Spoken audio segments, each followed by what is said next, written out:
Boas-vindas a mais uma investigação profunda e hoje a gente tem em mãos uma pilha de notas que, Que à primeira vista parecem bem caóticas, né? sim, parecem anotações soltas, quase como desabafos rascunhados de madrugada. Mas na verdade o que temos aqui são trechos de um valor inestimável. Exato. Foram retirados diretamente do livro 5 das Meditações de Marco Aurélio. Uma obra clássica. Com certeza.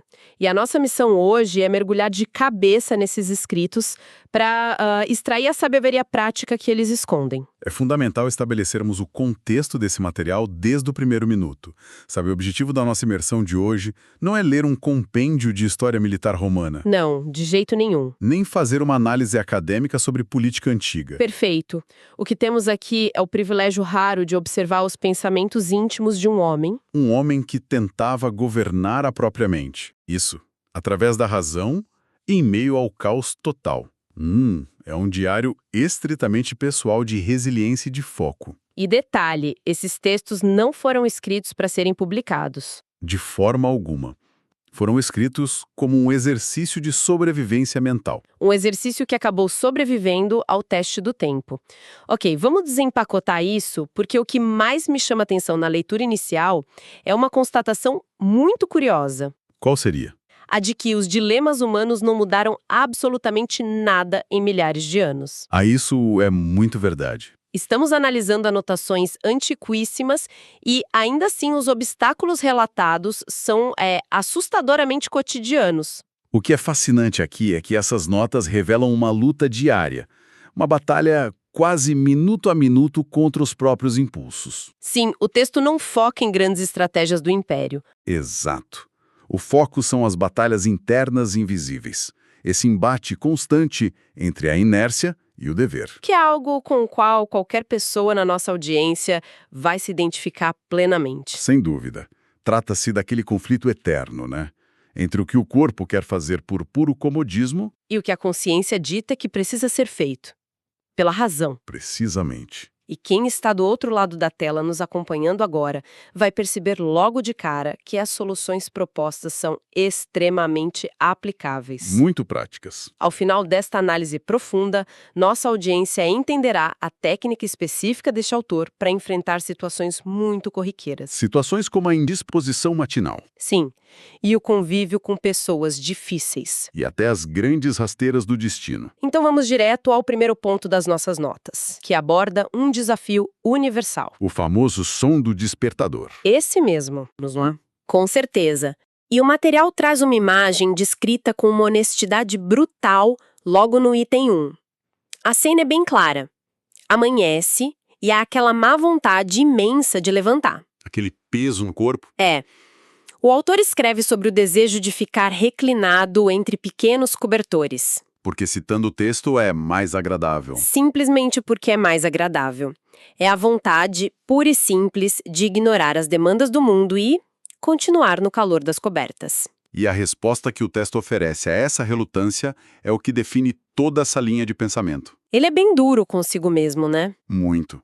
O autor confronta a própria consciência com uma pergunta que não deixa espaço para fugas. Ele pergunta se nasceu para passividade ou para atividade. Exatamente. Ele questiona se a existência humana se resume a buscar conforto térmico debaixo de lençóis. Ou se existe uma tarefa própria do ser humano que precisa ser executada lá fora, no mundo desperto. E a analogia que ele utiliza logo em seguida é brilhante. Envolve a observação atenta da natureza.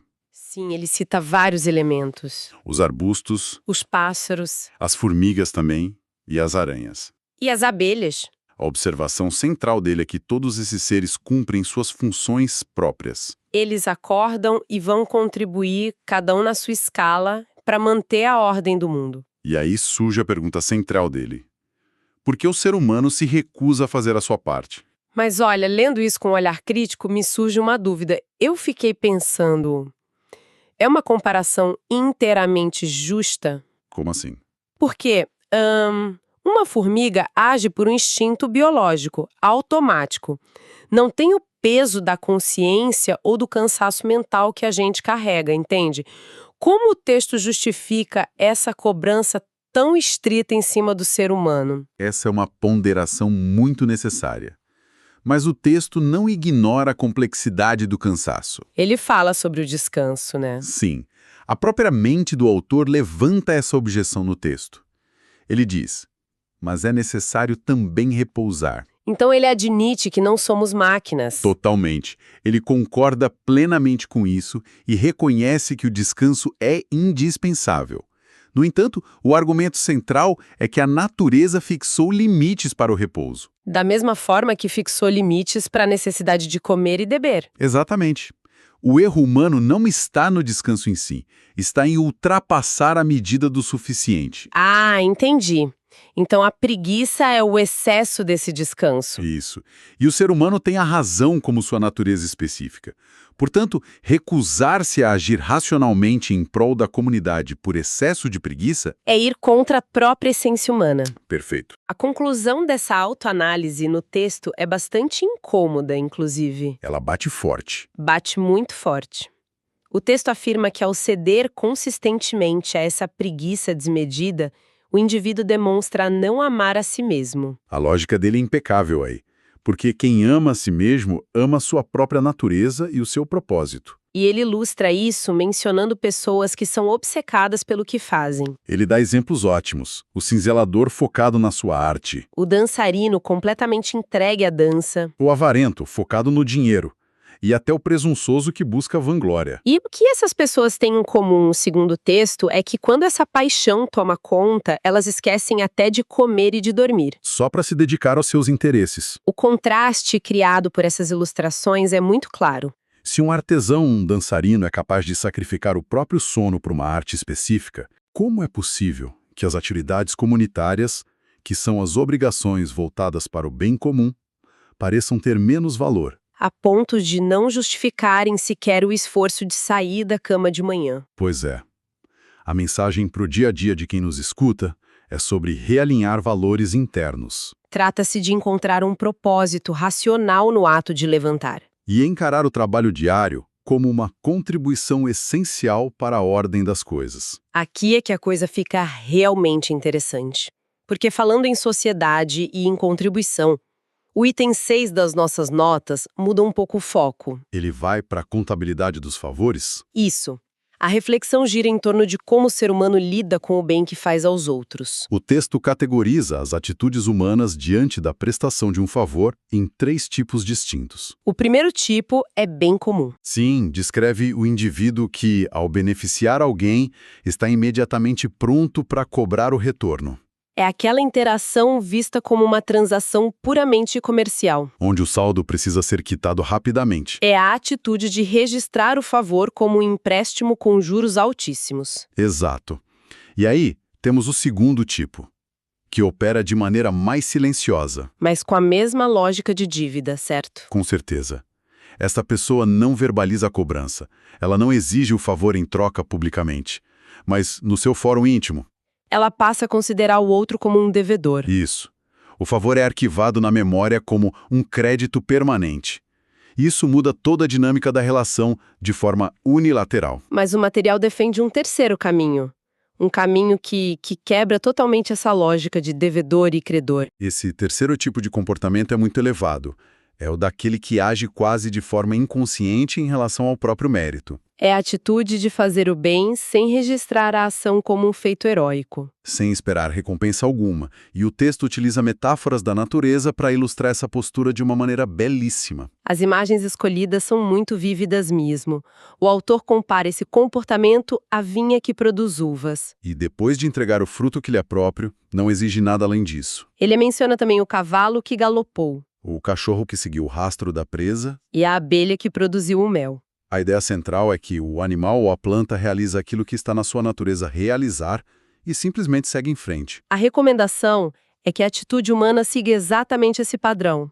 Após ceder o benefício a alguém, o indivíduo deve apenas focar em produzir novos frutos. Assim como a vinha faz na estação seguinte. Se conectarmos isso a um panorama maior, o argumento é que o ato de beneficiar o próximo deve ser uma consequência natural da convivência em sociedade. A ação virtuosa carrega o próprio valor nela mesma. Sim, a reflexão que fica para nossa audiência é muito profunda.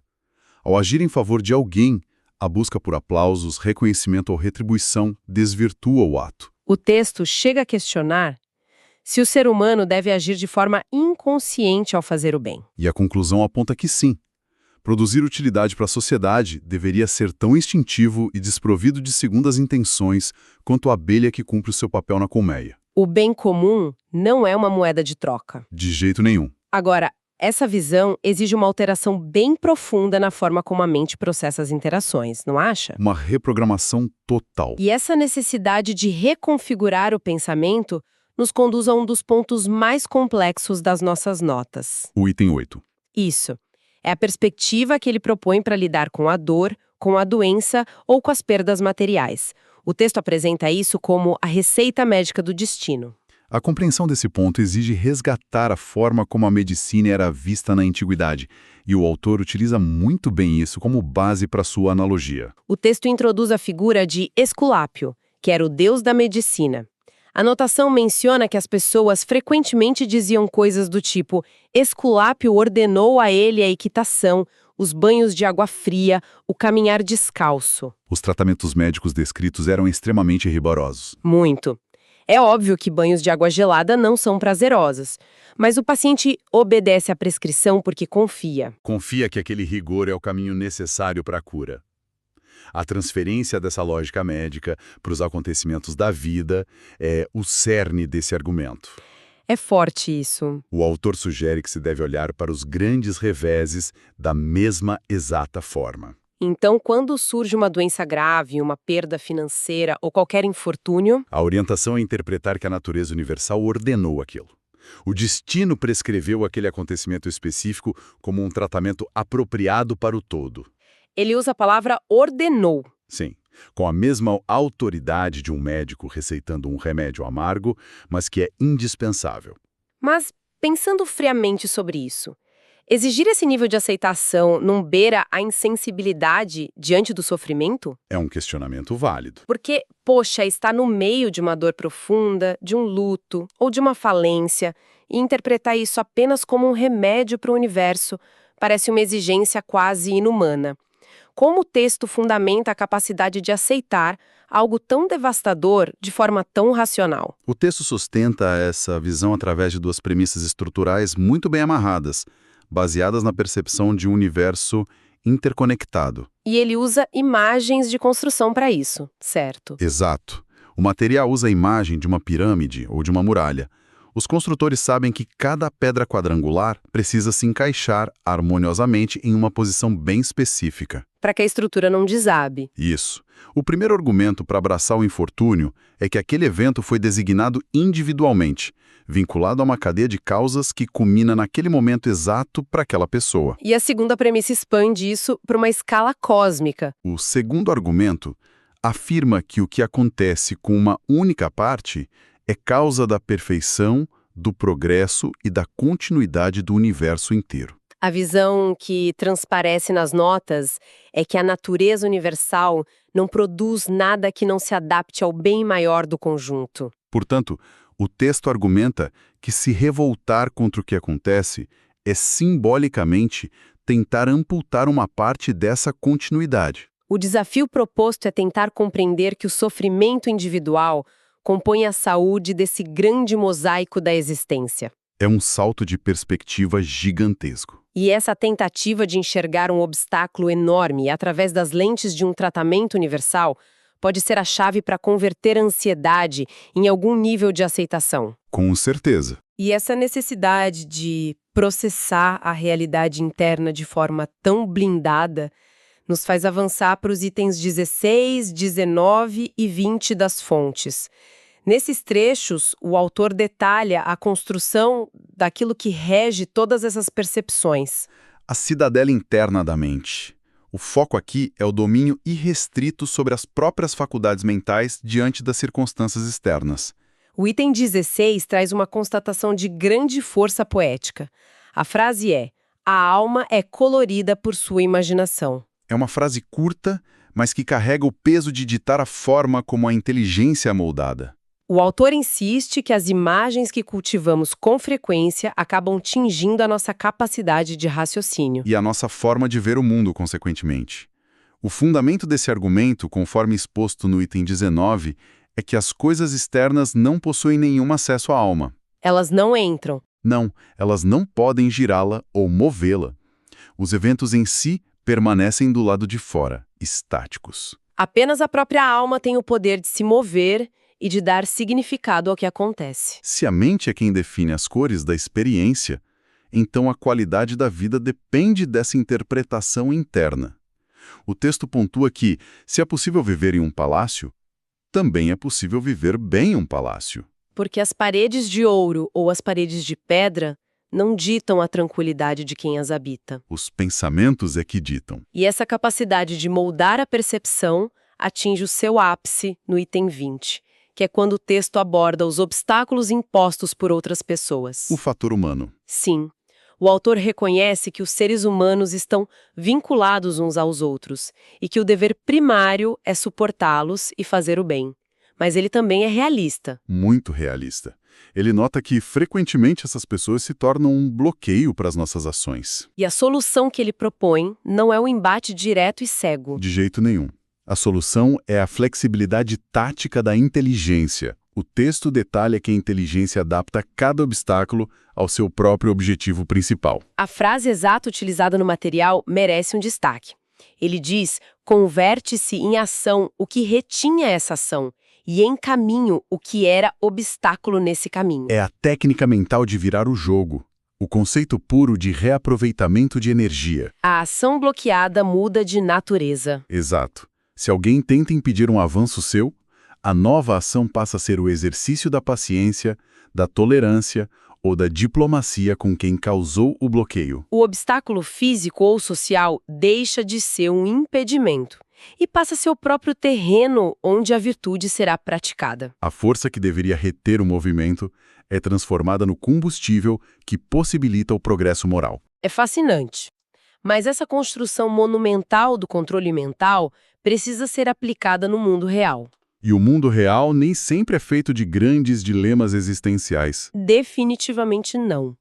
Muitas vezes, o teste da nossa resiliência ocorre em situações muito menos nobres. O item 28 traz uma mudança de tom que chega a ser surpreendente. E muito necessária. O autor das notas dedica um tempo para refletir filosoficamente sobre o convívio com pessoas que cheiram a bode e que têm mau hálito. Isso levanta uma questão importante sobre a fricção do convívio social no dia a dia. É um exemplo que soa quase cômico hoje em dia, mas ilustra perfeitamente a aplicação prática de tudo que a gente discutiu até agora. E a forma como ele aborda isso é muito crua e direta. O texto questiona: tu te incomodas com o que cheira a bode? Tu te incomodas com o homem que tem mau hálito? Que podes fazer? A resposta foge de qualquer idealismo e foca puramente na matéria física.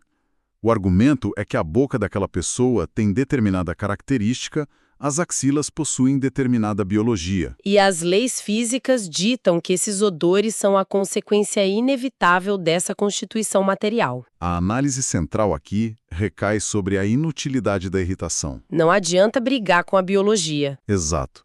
Se as condições físicas de uma pessoa produzem um determinado resultado natural, irritar-se com esse resultado é um desperdício de energia lógica. O autor orienta a mente a não reagir como um ator trágico, a não fazer escândalos ou dramas desnecessários. A recomendação prática é utilizar a disposição racional para conversar, sugerir e ajudar a pessoa a compreender a situação. Se for possível remediar o incômodo através da razão, o problema é resolvido sem que a paz interior seja perturbada por acessos de raiva inócuos. É o que resume a frase marcante que ele anota: nem ator trágico, nem prostituta.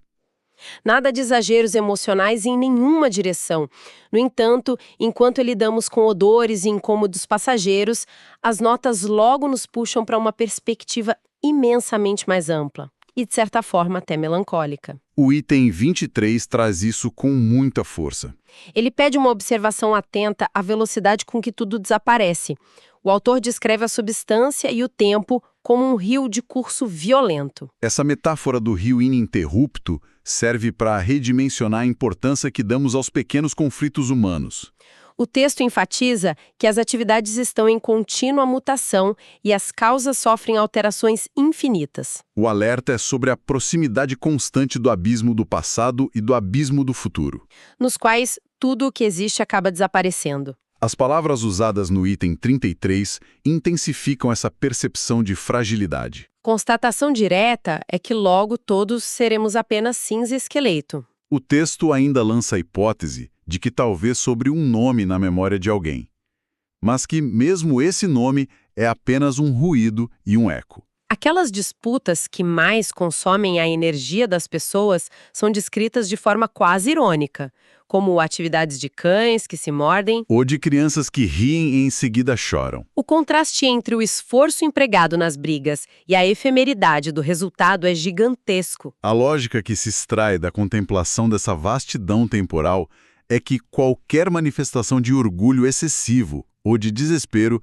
é um atestado de cegueira perante a realidade. É falta de perspectiva. A reflexão proposta é a seguinte: sabendo da rapidez desse fluxo que arrasta tudo, como alguém pode se considerar importante o suficiente para se orgulhar de forma vaidosa? Ou importante o suficiente para se lamentar amargamente por uma perda material. Se a vida se reduz a um arco em pouco tempo, a única conduta que faz sentido é manter a reverência à ordem natural. E tratar as outras pessoas com justiça durante esse breve período. Lembrar que tudo aquilo que compõe o aspecto físico de uma vida nem nos pertence de verdade, nem está sob o nosso controle final. Então, o que tudo isso significa? Sintetizando essa vasta jornada pelas anotações de hoje. Nós vimos relatos de uma mente lutando para não ser engolida pelas trivialidades e pelas tragédias. Uma luta heróica e invisível. E a constatação inevitável é que não há controle sobre a vontade instintiva de continuar dormindo, não há garantia de que favores sociais não gerarão expectativas ocultas. Não há como impedir o incômodo gerado pela biologia alheia. E muito menos como vetar as perdas severas que a vida inevitavelmente prescreve. Mas em contrapartida, como muito bem fundamentado no item 14 do material analisado, o ser humano é dotado de uma faculdade autossuficiente: o método lógico e a razão. Essas capacidades partem de um princípio próprio e têm um fim pré-estabelecido. O que assegura que, a despeito do que acontece fora do controle do indivíduo, existe uma estrutura interna capaz de processar a inércia, a ingratidão e a dor. É essa inteligência que possui o poder exclusivo de transformar os obstáculos externos em caminhos para o próprio desenvolvimento. A realidade externa propõe o problema, mas a imaginação e a razão determinam a cor que essa experiência terá dentro da mente. Exatamente. E para encerrar o raciocínio de hoje, deixo uma semente para a reflexão de cada pessoa que nos acompanhou. Na próxima vez em que um imprevisto frustrante ou um obstáculo irritante cruzar o caminho logo nas primeiras horas da manhã, que tal experimentar questionar? Questionar o que, especificamente? E se esse evento não for um desvio ou uma falha no planejamento da vida? E se for exatamente a receita médica minuciosamente prescrita para testar a flexibilidade da sua inteligência e exercitar a firmeza da mente? Uma inversão completa na forma de enxergar as dificuldades diárias. Com esse pensamento poderoso, nossa análise profunda vai chegando ao fim. Foi uma jornada e tanto pelas notas do imperador. Mas a exploração dessas ideias continua com o engajamento da nossa audiência. Para quem nos acompanhou até este momento no YouTube, pedimos que deixem um like. É a ação que mostra à plataforma o valor de análises imersivas como esta. Lembrem-se também de clicar no botão de inscrição no canal e de ativar o sininho de notificações. Assim garantem que as próximas imersões literárias cheguem em primeira mão. Sou a que acompanhou a imersão de hoje. Terá sido a reflexão sobre as abelhas produzindo mel sem pedir reconhecimento? Ou talvez o conceito de enxergar um infortúnio como a prescrição rigorosa de Esculápio.